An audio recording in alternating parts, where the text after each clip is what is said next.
Así le gusta que lo llamen, sin títulos ni honores. No le gusta hablar de sí mismo, pero es feliz hablando de Dios.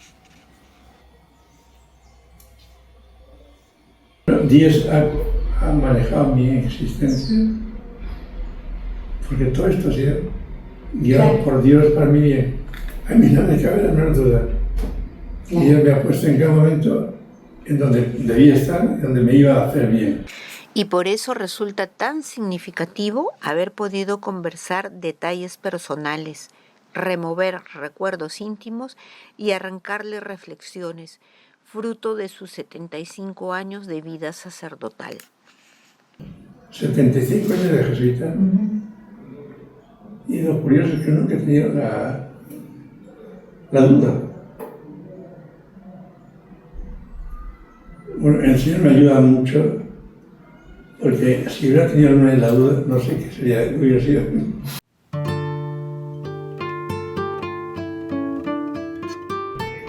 Yo no sé de dónde nací.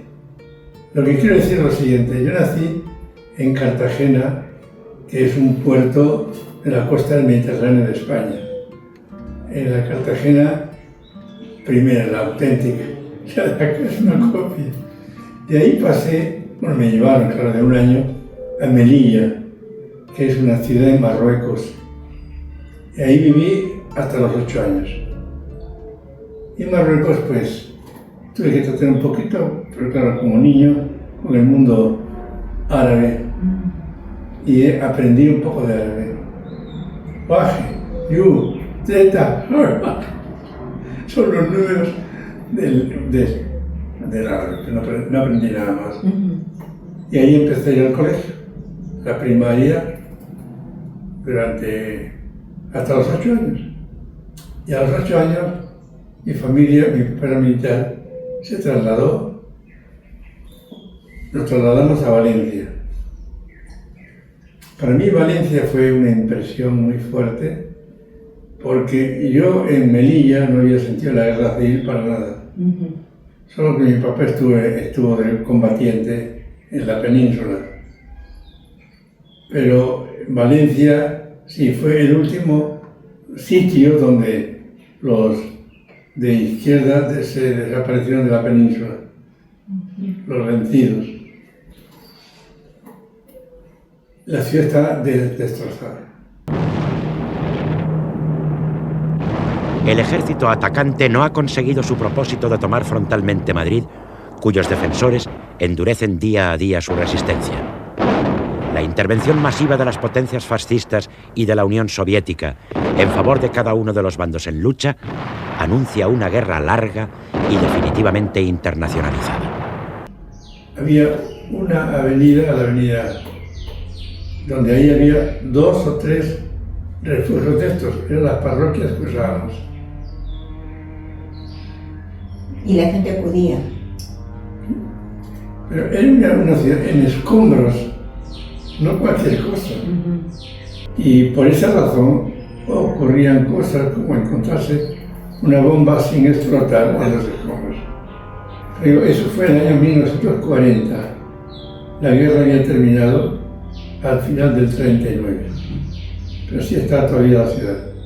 Entonces, ¿dónde nací yo? Pues como ven ya no sé dónde nací. Y en Valencia sí, ahí estuve ya más tiempo, hasta estudiar, hasta que me vine al noviciado de los jesuitas. Bueno, pues de la guerra civil te puedo contar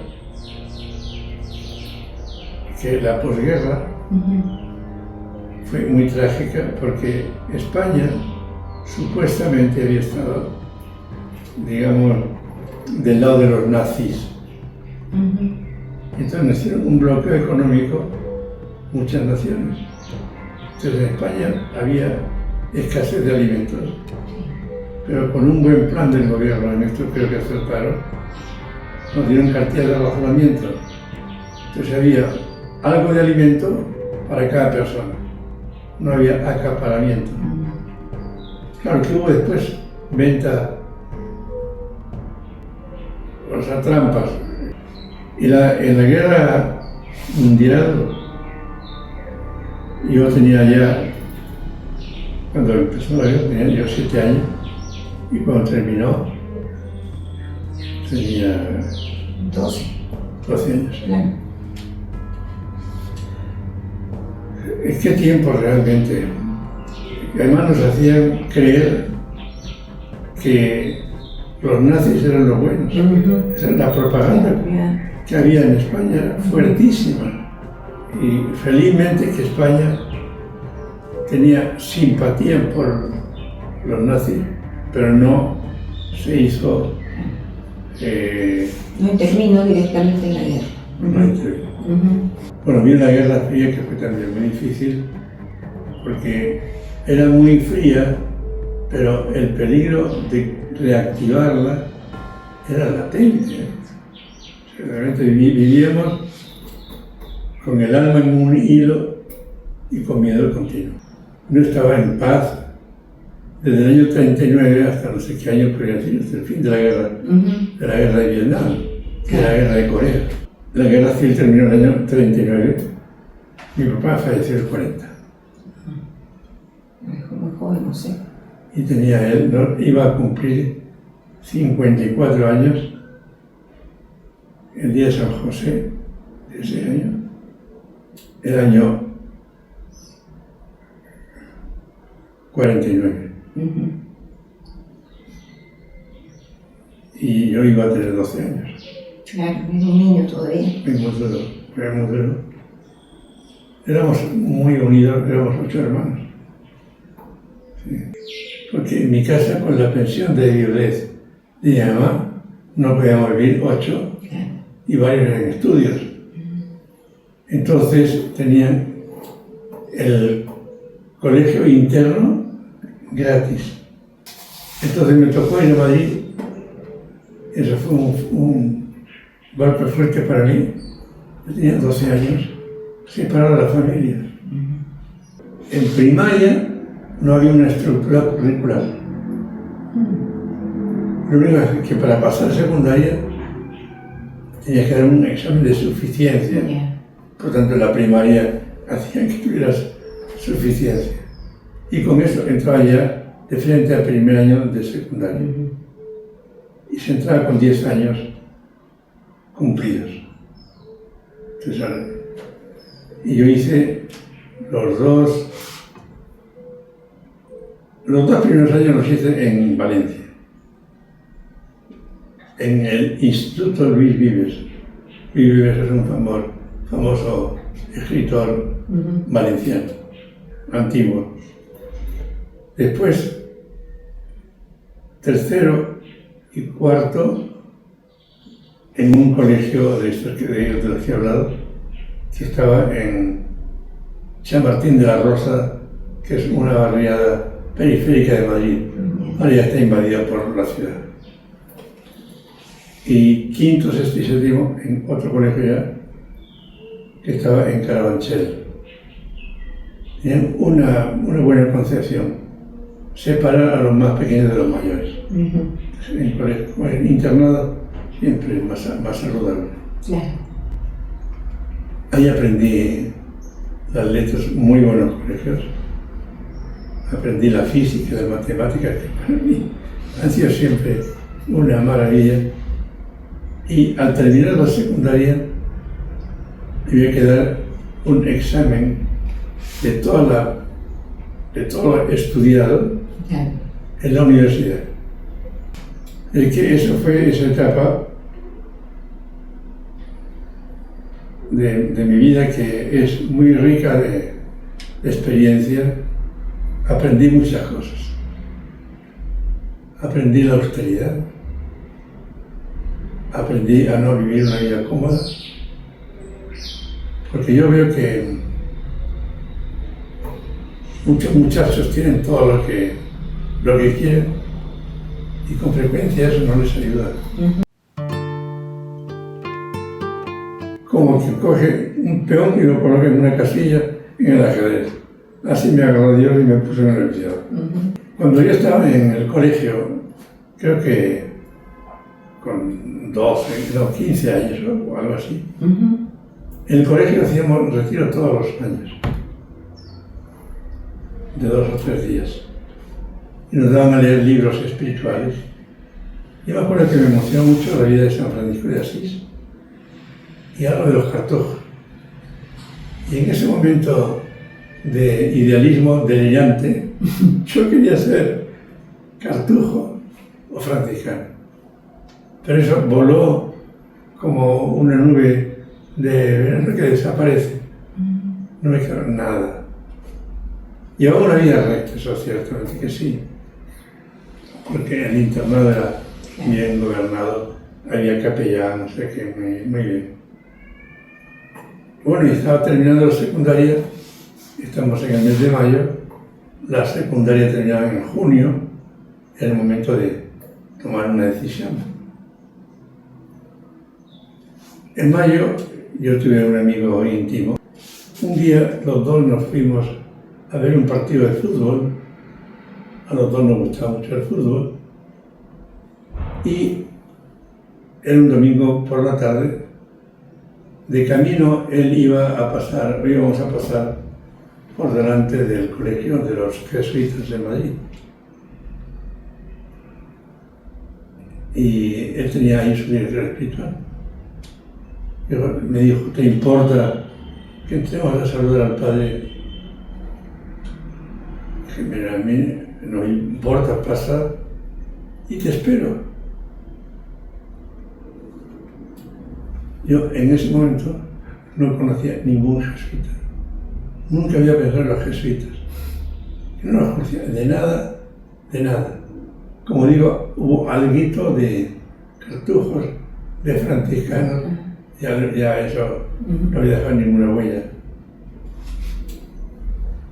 Entonces yo dije, bueno, pues terminó él, el padre me quiso saludar y ya está.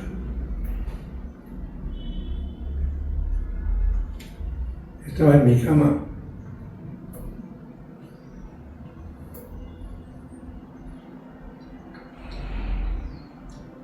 Me emociona recordarlo. Sí, me imagino. Cerré los ojos para dormir y sentí una certeza absoluta: ser jesuita. O sea, yo no elegí, me eligió, sin preguntarme. Pero una certeza tan grande y tan bella.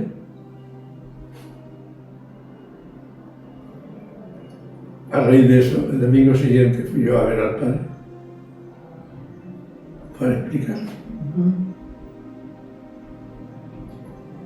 Entonces empezó a darme material de que eran los jesuitas, como hacían, como en los estudios.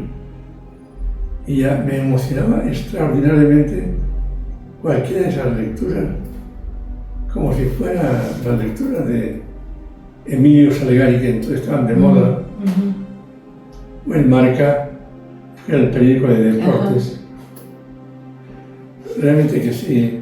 Después lo fui viendo los domingos que salíamos del internado, iba cada domingo a verlo, seguíamos conversando. Eso ocurrió un domingo de marzo. Yo tenía exactamente 17 años. Me ocurrió eso un domingo de marzo de ese año del 49 y de inmediato pedía entrar oficialmente a la Compañía de Jesús. En aquel tiempo nos examinaban 4 padres de experiencia que calibraban al sujeto un poco. Y así me calibraron y me admitieron. Espero que no se equivoquen. El noviciado estaba en Aranjuez. Uno normalmente entraba en el noviciado donde le había ocurrido su vocación o no estaba su familia. A mí me tocaba entonces Aranjuez. Bueno, yo recuerdo una pequeña anécdota, quizá tonta. Yo tenía entonces 17 años y para entrar al noviciado ya tenía autorización de tus padres. Mi papá había fallecido, mi mamá vivía. Bueno. Y en esas circunstancias, recuerdo que se escribió la carta más estúpida que he escrito en mi vida. Mira, mamá, yo quiero ser jesuita y vengo a probar para que entre. Pero tienes que decirme que sí, que darme permiso. Y además te pido que me digas que sí, porque yo voy a entrar de todas formas, si no, ahora más tarde. En esos términos, y ella me respondió, sin pretenderlo, me dio una lección. Mira, hijito, Dios me dio 8 hijos y para mí es algo hermoso que me pida uno para su servicio. En el proceso desde marzo hasta agosto, esto es el tiempo de pensar y de corroborar, pero nunca dudé, nunca se me ocurrió siquiera dudar.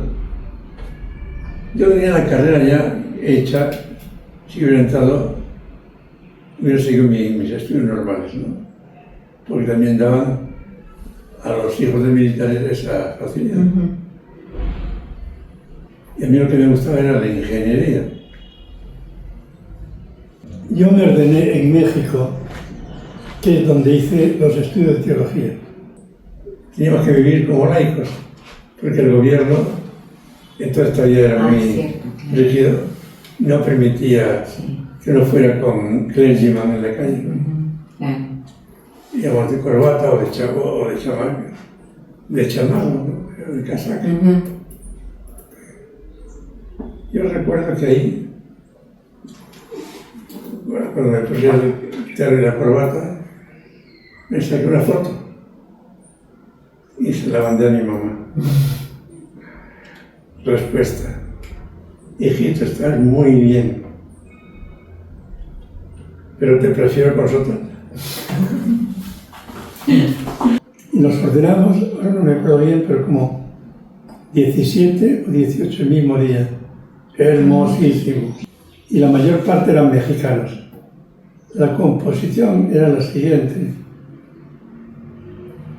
4 del Perú, yo era uno de ellos, 1 de Estados Unidos y el resto mexicanos. Ya tenían mucha vocación los mexicanos. ¿Cuándo fue la primera vez que hizo una misa y qué sintió? ¿Cómo es ese momento? Esa es una pregunta a la que no se puede responder. Por dar una pequeña muestra, cuando pronuncié las primeras palabras de la consagración, se me atragantaron. Era una emoción muy La grande. emoción me invadió. Sí. Uno piensa que yo pueda hacer eso. Algo no te cabe en la cabeza. Sí. El aspecto sobrenatural en la vida del sacerdote, algo que no debemos perder nunca. Sí, porque uno tiene que transmitir, ¿no? El sacerdote no puede ser simplemente una persona adiestrada para ritos. Un ingeniero es una persona adiestrada para cálculos. Muy bien. Pero su vida no está impregnada de ingeniería. En cambio, el sacerdote lo que hace debe impregnarle, repartir los sacramentos, la confesión, la misa, la predicación, debe impregnarle. No es simplemente una persona adiestrada. Claro, hay que adiestrarlo. Pero esta elección es una elección que invade a la persona por dentro. Ya como sacerdote, dio su primer retiro a unas monjas y los sábados daba clases a jóvenes de la Universidad Iberoamericana, etapa que califica de aprendizaje interesante, porque tenía que pasar la teología al lenguaje normal. Su tercera aprobación Al terminar el 4º año de teología, la hizo en España y pudo dar un retiro en su parroquia, San Valero. Entre los participantes estaba su mamá. También trabajó como capellán en un hospital, otra experiencia que lo ayudó a tratar con el dolor, el abandono y la pobreza. Estuve director espiritual de los jesuitas jóvenes que están en formación en Huachipa. En aquel tiempo era un desierto con una casa de los jesuitas. Estaba completamente vacía. Esos terrenos eran de 3 haciendas. Ya no me acuerdo el nombre de las 3 haciendas, pero eran 3 haciendas. Y a nosotros nos habían vendido una hacendado, una parte de esa hacienda. Pero una buena parte era pura tierra, arenal. Después han ido excavando, han encontrado mucho material de construcción. Claro. Y han sacado mucho material de arena para la construcción y luego tierra para ladrillos. Sí. Ha habido muchas fábricas de ladrillos. Ahí estuve 5 años. Además me hicieron a la vez de director espiritual, director de estudios. Pero hicimos mucha amistad con los jóvenes para hablar su lenguaje. Es una buena experiencia para intentar pensar como el que te está hablando y escuchar. No tener recetas de antemano. Eso lo aprendí, gracias a Dios, a tiempo. Porque el director, que nunca debía ser director, sino acompañante, con frecuencia tenía ya su método espiritual y lo transmitía como receta. Y es una manera fatal de ayudar espiritualmente. Porque cada uno tiene su estilo, cada persona tiene su estilo, sus problemas y sus propias inspiraciones también. Claro. Aprendí que lo importante es, hablando con el interesado, descubrir qué quiere Dios de él. No que pienso yo Dios que le pide, no que yo pienso, pero qué piensa él. Esta era la 2ª vez que el padre Adolfo venía al Perú. Cuando era un novicio de 19 años, fue enviado por primera vez a Lima para hacer sus estudios de humanidades. Veníamos temprano en la carrera, para que pudiéramos adaptarnos, ¿Y vino a Lima? peruanizarnos. ¿A Lima o a alguna provincia? No, veníamos a terminar el noviciado y los primeros estudios a Lima. En esta casa de Almendáriz, aquí estaba el noviciado Claro. y estaban los estudios de humanidades. Entonces ahí terminé el noviciado con los primeros votos y a los 2 años hacen los primeros votos de pobreza, castidad y obediencia. Para que procures cumplirlos. Y los estudios. Bueno, la carrera de los estudios de jesuitas entonces era un poquito más larga por una razón. Entrábamos terminada la secundaria.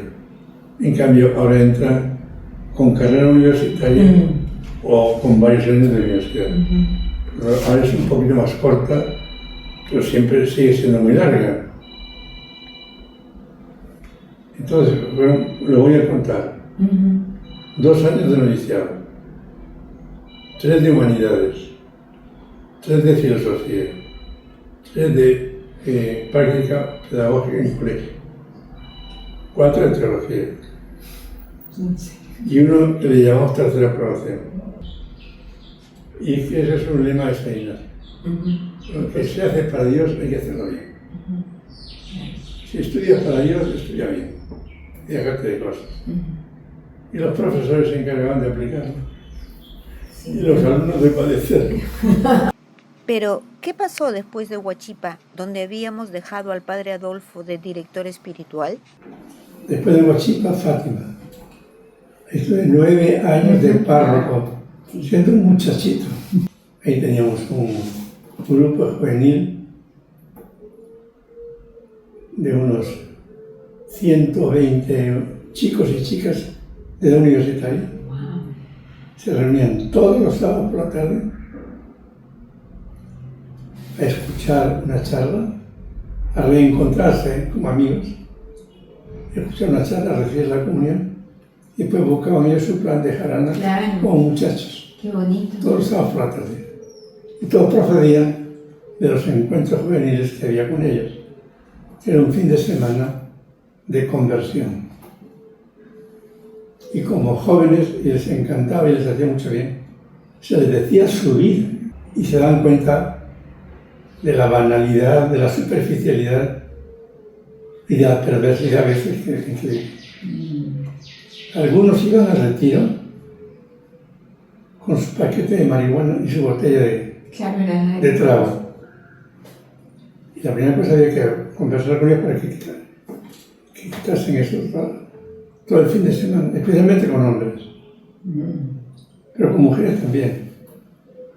Y parte del retiro, bueno, era dar charlas con mucha seriedad y hacer un poco el payaso. En la tarde había una jornada que hacíamos de reflexión y de alegría. Y los dirigentes, que eran un equipo, ¿no? Claro. De 8 o 10 que íbamos a cada... Nos hacíamos payasadas. Pero era una forma de hablar en plan familiar. Porque los jóvenes a esa edad no les gusta recibir lecciones de autoridad. No, lógico. A veces están un poco hartos de sus propias papas. Así que ponerse en el llano y hacer cualquier cosa para hacer amistad. Y además terminamos a tener mucha amistad con ellos. El muchacho tontamente piensa que para ya dejar la niñez y ser adulto hay que decir no creo en Dios. Después de Fátima, ¿cuál fue lo siguiente? Un año a Tacna de director del colegio. El colegio. Siempre está de jefe. Después volví a Fátima de superior de la comunidad. Ahí fueron 4 años. Y después me hicieron provincial de los jesuitas. Para mí la gran riqueza fue conocer a mis compañeros jesuitas su mundo interior. Porque la tarea principal del provincial es la conversación individual con los cada uno, para que cada uno esté situado en el apostolado que más le conviene. Claro. Y para exhortarles a su vida de oración, a su vida espiritual. Y luego además gobernar. El provincial tiene que ser una especie de gerente que organiza. Y entonces teníamos actividad y obras en toda la geografía del Perú. En fin, esa es una experiencia muy bonita Y muy de fuerte. los 6 años de provincial. Luego de esos 3 años intensos, no tuvo más remedio que pedir un año sabático, porque tanto esfuerzo le había pasado factura. Había perdido más de 20 kilos y estaba agotado física y mentalmente. Viajó a Estados Unidos y posteriormente a España, donde pasó 6 meses. Y también pudo pasar 8 días gratis en Tierra Santa gracias a su amistad con el capellán de los franciscanos. Después de eso volví al Perú y tampoco me dejaron tranquilo porque me hicieron rector del ISET. Era la época de dualismo en la iglesia, de que se hacía la teología de la liberación. Era un peligro, que no lo era, que no lo era. Sí. Y el ISET estaba tachado de liberacionistas. Sí. Y era gente normal, simplemente.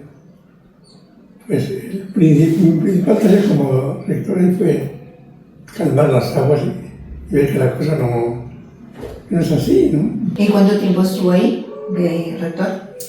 7 años. ¡Wow! Bueno, y no me dieron más porque el provincial dijo ya no, ahora te vas a Trujillo, porque él necesitaba que a Trujillo abrir la parroquia. Y cuando llegué a la parroquia, ¿qué había? Un terreno separado con 4 paredes mal hechas la zona de la parroquia se llamaba El Alambre, muy peligrosa. Pero sobre todo que no tenía ni siquiera un sello de parroquia. Claro, no había nada. Había una demarcación territorial. Esta es mi responsabilidad. Pero no había nada. Al principio decía yo la misa en un salón de un colegio así medio, en fin, en un salón donde se podía hacer la misa. No tenía oficina, ni una silla, nada. Bueno, ayudantes tenía los padres, estábamos en una comunidad de 6. Ya. Y cada uno tenía su trabajo. Pero colaboraban en las misas dominicales. Sí.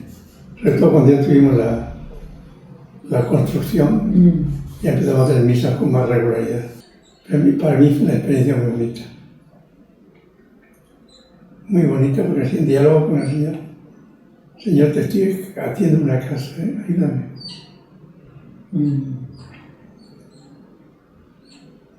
Una obra para Jesucristo.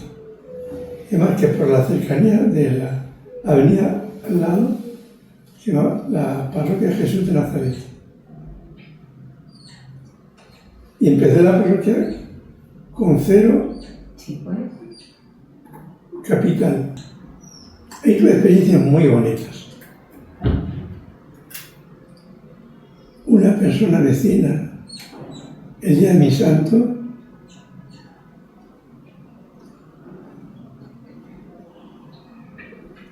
con mucho cariño, me regaló 2 palitos de... Esto con carne, anticuchos. 2 anticuchos. Otra persona, viejísima, que no tenía plata para nada, tenía una gallina en su casa. El lunes venía con su bolsita, con sus 2 o 3 huevos. Oh, ¡qué tierno! Esos regalos que valen más que cualquier cosa valiosa. Se hace ver la realidad de otra forma. Yo puedo decir los 6 años más felices de mi vida. Sacerdotal. Recorrer esa barriada con tranquilidad, cuando tú, además, te has manifestado con ellos respetuosos y cariñosos, te respetan al máximo. Y nunca me hicieron nada. Incluso alguna vez me permití a alguno de ellos decirle, ¿cuándo te confiesas? Padre, mañana. Y fui una vez a la casa de este que me había prometido que se confesaba. Y su mamá me dice, padre, ahora no está trabajando. Era robacarros. Eso le iba a preguntar, incluso el contenido mismo de las confesiones debe ser toda una interpelación para el sacerdote, ¿no? Porque son cosas muy diferentes a las que se pueden encontrar en otros lugares. Así. Claro. Había prostitución. Exacto. Algunas chicas que las bauticé me ofrecieron sus servicios. Claro, esas cosas que son, sí, pues. Y sobre todo el contacto con niños que se desarrollan en ese ambiente, pues son hijos de esas familias. Así es, claro, Es van creciendo en ese ambiente. Yo me ponía a pensar, si estos después son medio delincuentes, ¿qué otra cosa podían hacer? No conocen otra cosa. ¿Qué culpa tienen? Sí, porque de ahí me mandaron al Cusco, de nuevo de superior a la comunidad. Ahí iba a la universidad un poco a asesoría. Había un grupo de Virgen de María, bueno, y la apostolado normal, y de la parroquia del Cusco, la maravillosa iglesia del Cusco. Precioso, claro. Decía misa todos los días. Confesaba el Jueves Santo, un montón de gente. Y un montón de gente sabe el castellano y el quechua. Y una señora se confesó en quechua, de principio a fin. Yo le escuchaba. Era para la absolución. Ahora te toca a ti, le decía al Espíritu Santo, ahora te toca a ti, Exacto. que se le da absolución igualito. No, además, el Cuzco es bellísimo. Solamente salía a callejear por esas calles que son tal cual era en tiempo del incanato. Porque ahí me ocurrieron los dos problemas de operación de columna. Sí. Fue que vine la primera vez y volví. La segunda vez ya no volví. Ya no. Y hay momentos en que uno piensa, ¿cómo hubiera sido mi vida en perspectiva desde lejos? ¿Qué hubiera sido ahí? Bueno, pues tendría a lo mejor 10, 15 edificios en los que habría puesto ya la tarjetita. Adolfo Franco Ingeniero, como pone, ¿no?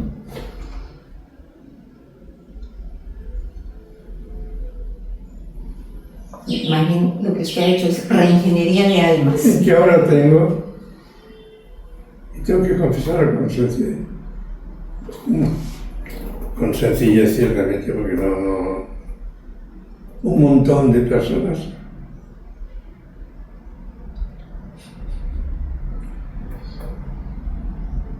que llevan mi plaquita en su corazón. Bueno, me ha impactado muchas cosas, sí. Pero podría hablar del apostolado que he ejercido durante 40 años en una agrupación llamada Cursillos de Cristiandad. Ahí he trabajado 40 años, pero evidentemente son actividades que no ocupan todo el día, ni todo el año, ni todo el mes, ¿no? Y ahí sí he experimentado el efecto que produce en algunas personas, pongamos un caso. Es muy genérico, por eso lo puedo decir. Estaba en el cursillo de cristiandad. Era un hombre, porque este cursillo era cursillo de hombres. Había de mujeres también, ¿no? Pero el de hombres es un sujeto, imagínense la situación. En el cursillo se ponen de manifiesto lo que cada uno es por dentro y cómo vive. Y su negocio era una casa de prostitución que le producía beneficios para vivir muy cómodamente. Y me plantea, ¿para yo ahora qué hago?